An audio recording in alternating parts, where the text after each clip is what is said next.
लेकिन RSS BJP को हराने के लिए मैदान में उतरे, आरएसएस बीजेपी को हराने के लिए और इंडिया गठबंधन को जिताने के लिए काम करे, ये बात समझ से परे है।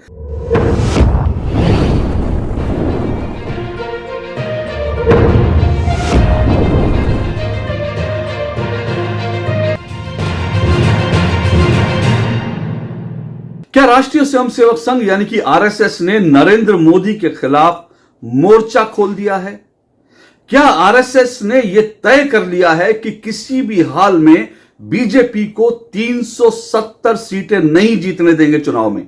और नरेंद्र मोदी ने जो नारा लगाया है अब की बार 400 पार, इस नारे को पूरी तरह से विफल करना है। क्या आरएसएस इसकी तैयारी कर रही है चुपचाप?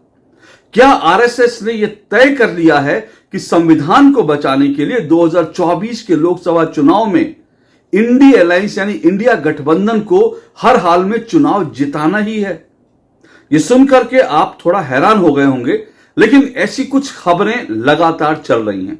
कुछ खबरें ऐसी आई मीडिया में कि आरएसएस ने यह ऐलान किया है कि वो बीजेपी को हराने के लिए काम करेंगे, बीजेपी को 400 पार नहीं जाने देंगे और किसी भी हाल में वो इंडिया गठबंधन को जिताने के लिए काम करेंगे, क्योंकि संविधान बचाना बहुत जरूरी है। और आरएसएस ये कह रहा है कि जिस तरह से विपक्ष के लोगों पर कार्रवाई हो रही है, उससे साफ लग रहा है कि ये बदले की कार्रवाई है। और ऐसा नहीं है कि बीजेपी में सब पाक साफ लोग हैं, बीजेपी में सब दूध के धुले लोग हैं। विपक्ष पर ही जो टारगेट किया जा रहा है वो गलत हो रहा है।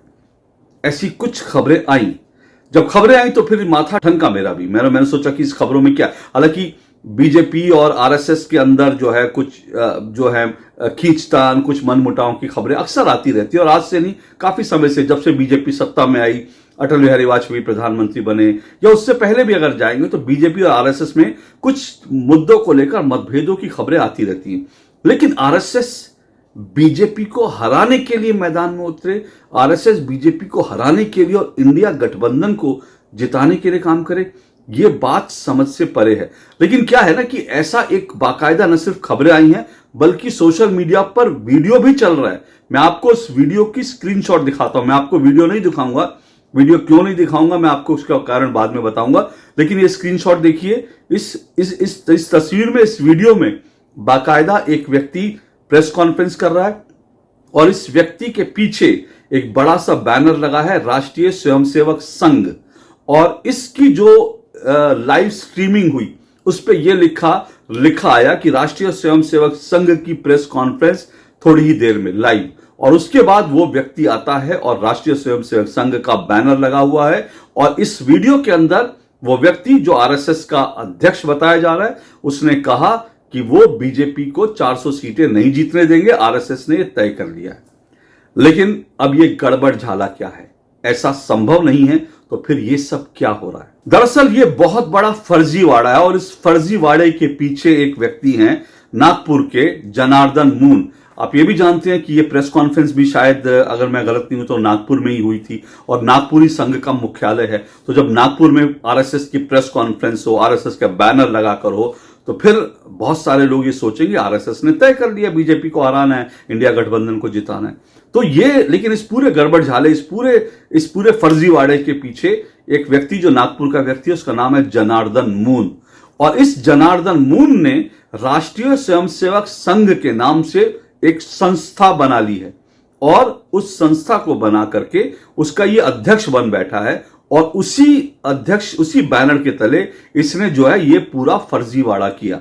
लेकिन ये व्यक्ति जो है, इसका फर्जीवाड़ा न सिर्फ अब एक्सपोज धीरे धीरे हो रहा है, बल्कि साथ साथ अब इसके इस फर्जीवाड़े के खिलाफ आरएसएस ने भी कमर कस ली है। और आरएसएस ने इसको लीगली और हर तरह से इसको कानूनी रूप से चुनौती भी दी है और आरएसएस ने इसके खिलाफ पुलिस में कंप्लेंट भी कर दी है। तो बहुत जल्द जो है पुलिस एक्शन होगा। और इसीलिए मैं आपको ये वीडियो नहीं दिखा रहा, क्योंकि जैसे पुलिस एक्शन होगा और उसके बाद जो है ये व्यक्ति का तो जो होगा सो होगा। साथ साथ आरएसएस ने ये भी इसमें पूरी कोशिश करी और ये आरएसएस ने कहा है, लीगली ये बैटल को लड़ रहा है कि ये जितने वीडियोज हैं, जितने इस तरह के प्रचार किए जा रहे हैं, वो सब मीडिया से, सोशल मीडिया से हटाया जाए। तो इसके कारण, इस वीडियो के कारण, ये मेरा वीडियो भी दिक्कत ना है, इसलिए मैं उसको यहां पे नहीं चला रहा। लेकिन मैंने आपको पूरा केस बता दिया। अब मैं आपको इस व्यक्ति का फर्जीवाड़ा बता देता हूं, और यह व्यक्ति आज से फर्जीवाड़ा नहीं कर रहा, ये बहुत पहले से कर रहा है। दरअसल क्या है कि राष्ट्रीय स्वयंसेवक संघ जो आरएसएस जो संगठन है, उसने कोई जो है सोसाइटी एक्ट के तहत, कोई सोसाइटी में एक्ट के तहत कोई रजिस्टर्ड बॉडी नहीं है। ये दुनिया का सबसे बड़ा संगठन है, लेकिन ऐसा नहीं है कि ये कोई रजिस्टर्ड बॉडी जो है भारत में जो है सोसाइटी एक्ट के तहत या किसी एक्ट के तहत बनी है। तो ये जो मून साहब हैं, ये जनार्दन मून साहब हैं, इन्होंने क्या किया, इन्होंने 4 अक्टूबर 2017 को जो रजिस्ट्रार सोसाइटी है, डिप्टी रजिस्ट्रार सोसाइटी है नागपुर में, वहां इसने आवेदन दिया और आवेदन देकर कहा कि वो एक संस्था बनाना चाहता है, रजिस्टर कराना चाहता है, जिसका नाम है राष्ट्रीय स्वयंसेवक संघ। लेकिन जो डिप्टी रजिस्ट्रार ऑफिस है, रजिस्ट्रार ऑफिस से इसकी जो एप्लीकेशन है वो रिजेक्ट कर दी गई। बिल्कुल सही है, आप किस तरह से कर नहीं सकते राष्ट्रीय स्वयंसेवक संघ के नाम पे, तो वो एप्लीकेशन रिजेक्ट हो गई। उसके बाद इस व्यक्ति ने क्या किया, जून 2019 में, सोचिए ये व्यक्ति कितने समय से फर्जीवाड़ा करने में लगा है, 21 जून 2019 को इसने नागपुर बेंच में रिट पिटीशन दे दी और नागपुर बेंच में कहा कि भाई मेरी सुनवाई होनी चाहिए और मेरी संस्था जो है राष्ट्रीय स्वयंसेवक संघ के नाम से इसको रजिस्टर किया जाए। इसने नागपुर में रिट पिटीशन डाल दी। वो नागपुर में इसकी रिट पिटीशन वो भी रिजेक्ट हो गई 2019 में। अब जो है इसने एक बार क्या किया, इसने 6 दिसंबर 2019 को इसने एसएलपी लगा दी सुप्रीम कोर्ट के अंदर। सुप्रीम कोर्ट में एसएलपी लगाई और कहा कि मुझे राष्ट्रीय स्वयंसेवक संघ के नाम से मेरा संगठन है, उसको रजिस्टर किया जाए। रजिस्ट्रार नहीं करे, नागपुर बेंच ने मेरी रिजेक्ट कर दी है, तो सुप्रीम कोर्ट से कहा कि उनको ये अधिकार मिलना चाहिए। सुप्रीम कोर्ट में चीफ जस्टिस ने इसकी सुनवाई करते पहले ही सुनवाई में इसको रिजेक्ट कर दिया, क्योंकि इसमें कुछ दम था ही नहीं। लेकिन ये फर्जी व्यक्ति है जनार्दन मून, ये इतना बड़ा फर्जी है, इतना बड़ा ये ढीठ आदमी है, इतना बड़ा ये जो है इस तरह का आदमी है कि इसने जो है सुप्रीम कोर्ट से रिट पिटीशन खारिज होने के बावजूद अब चुनाव से पहले एक बार फिर से इसने बैनर पोस्टर लगाया और उसके बाद इस तरह की प्रेस कॉन्फ्रेंस कर दी ताकि देश भर में मीडिया को, मतदाताओं को भ्रमित किया जा सके।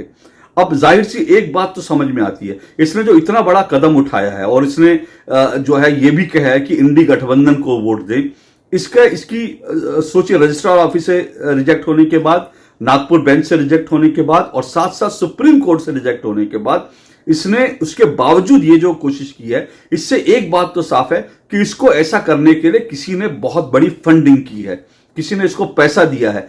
क्योंकि 2019 से लेकर 2024 तक ये कभी नहीं आया व्यक्ति। 2019 में जब सुप्रीम कोर्ट में इसकी पिटीशन रिजेक्ट हो गई तो उसके बाद ये व्यक्ति कभी नहीं आया। अब अचानक से चुनाव से पहले पोस्टर लगाकर, पीछे बैकड्रॉप में जो है बैनर लगाकर ये ऐसी प्रेस कॉन्फ्रेंस कर रहा है, तो इसका मतलब साफ है कि इसको कहीं से भारी फंडिंग हुई है ताकि मतदाताओं को भ्रमित किया जा सके, और इसीलिए आरएसएस ने बाकायदा इसके खिलाफ जाकर कंप्लेन कर दी है।